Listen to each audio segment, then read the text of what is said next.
Let's talk about something we all face. Those really tough choices. The ones where it feels like any path you take could lead to a bad outcome. But what if you had a roadmap for those moments?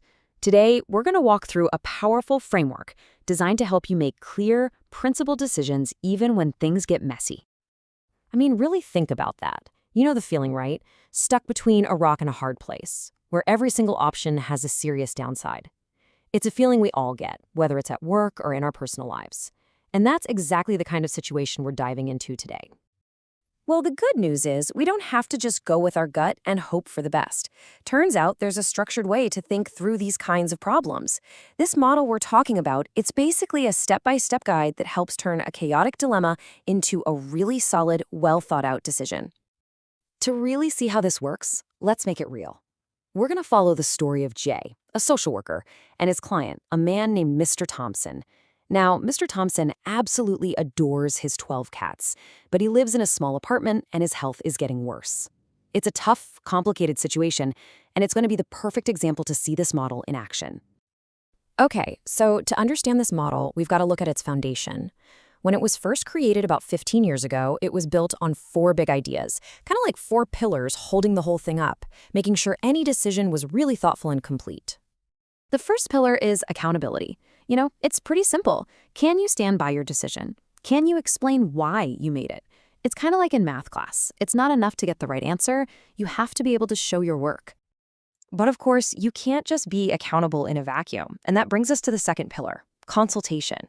This is just the common sense idea that you shouldn't go it alone. You've got to ask for other people's perspectives to see your own blind spots. Now, when you're getting those other perspectives, it is absolutely crucial to have cultural sensitivity. This means having a genuine respect for different backgrounds and worldviews, because what one person sees as right can be totally different for someone else. And wrapping all of this together is the final piece of the original toolkit, critical reflection.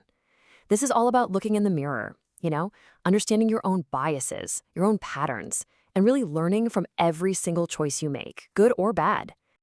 So for 15 years, those 4 ideas were the whole playbook. But the world doesn't stand still, does it? The people who created this model realized that our world had gotten more complex, our understanding had deepened, and the toolkit needed an upgrade. It needed a 5th dimension. And that new dimension is interdependence. Honestly, the best way to get this is to picture a spider web. If you touch just one single strand, even way over on the edge, the entire web vibrates. That is the core idea here.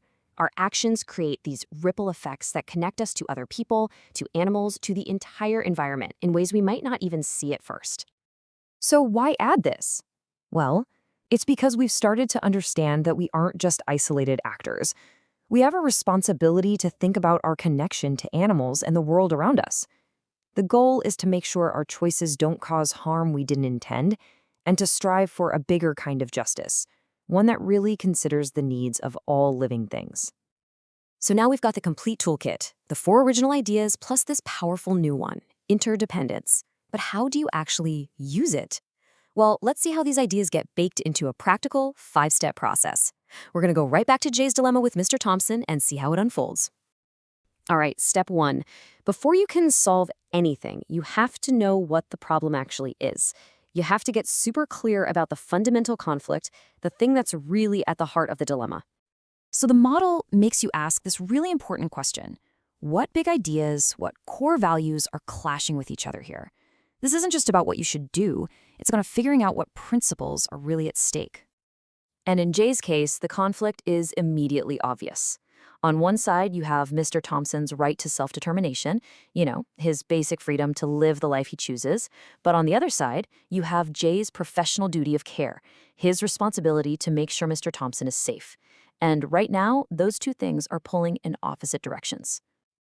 Okay, once you're clear on the conflict, step 2 is all about identifying everyone and everything that has a real stake in what happens. So you have to ask, who really has a horse in this race? Who deserves to have their interests considered? This step is specifically designed to make us look beyond just the main characters in the story. So when Jay does this, he lists the obvious folks, Mr. Thompson, his kids, the landlord, the doctor. But then, look at that last one on the list. This is where that idea of interdependence really shines. The well-being of the 12 cats is considered a legitimate interest that has to be part of the decision. Step 3 is the homework phase. This is where you shift from thinking about principles and people to digging up cold, hard facts, rules, and data.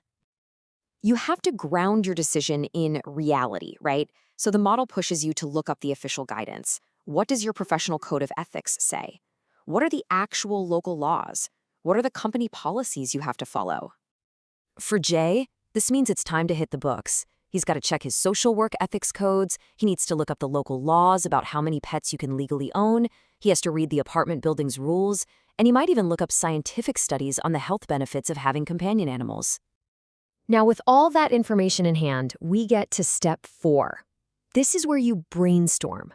You lay out all the possible paths forward, and you start to weigh them against each other. And man, this is where things get really tough. You can see Jay's options here. He could go with option A and prioritize Mr. Thompson's safety above everything, but that totally stops on his client's wishes. Or he could go with option B and fully support Mr. Thompson, but that might mean breaking laws or building rules. Or there's option C, a middle ground that tries to balance everyone's needs but forces a painful compromise on everybody. There is just no easy answer here. And that brings us to the final and maybe the most important step. Step 5, critical analysis and evaluation. This is where you take a step back, you look at the whole process, and you reflect on the choice you made and why you made it. This is maybe the most powerful question in the whole process because it's about growth. It's not just about whether the outcome was good or bad. It's about looking at your own thought process and asking, can I really own this decision? Can I stand by it? And this kind of reflection is where real change can happen. Jay might realize that his own feelings about animals influenced him. But even bigger than that, he might see a flaw in the system, that there just aren't enough care options for elderly people with beloved pets. And he might decide to become an advocate for changing that. The single decision can spark a much wider good. And that right there is the power of the inclusive model. It takes that messy, stressful, what on earth do I do gut feeling and transforms it into a structured, rigorous, and principled decision. It gives us that map to find our way through the fog. So I'll leave you with a final thought. The next time you're facing one of those really tough calls, big or small, just take a second and think about that spider web. What are the ripple effects? What unseen connections to people, to animals, to the world around you are you going to look for?